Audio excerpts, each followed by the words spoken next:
The highlight of the day is a long-awaited policy meeting of the European Central Bank. For a few months of suspense before the ECB meeting, traders have been monitoring macroeconomic data from the Eurozone with a focus on consumer inflation. At present, the EU has been going through deflation, that means zero growth of consumer prices. This trend signals that the EU economy has lost momentum. Central banks consider a rate cut to be the only way to struggle deflation. Efficiency of this method raises doubts among experts who refer to the Bank of Japan.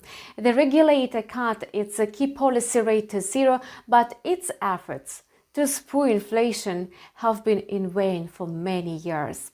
In the meantime, every statistic report from the Eurozone with negative content cements expectations that the ECB will eventually ease monetary policy. Previously, some ECB officials dropped hints about radical changes in monetary policy. Even Christine Lagarde admitted that the regulator would revise its forward guidance at the meeting in December. A lot of analysts doubt that the ECB will venture to impose a negative interest rate. At the same time, the ECB is widely expected to expand its stimulus programs. That will bring about the same effect. In any case, the euro will respond in the same way, so the market will see a wave of selling offs. Besides, both the euro and the pound sterling are sensitive to an unsettled trade deal regulating post-Brexit relations between London and the European Union authorities. The latest talks between British Premier Boris Johnson and European Commission President Ursula von der Leyen ended with no progress.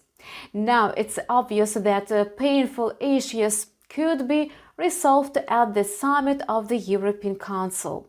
Let's go back to monetary policy. Drastic changes are also needed for monetary policy of the Federal Reserve.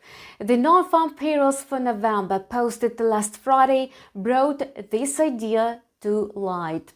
Today, traders will be able to grasp another reason why the US Central Bank should soften its policy. The United States is due to report on its consumer inflation.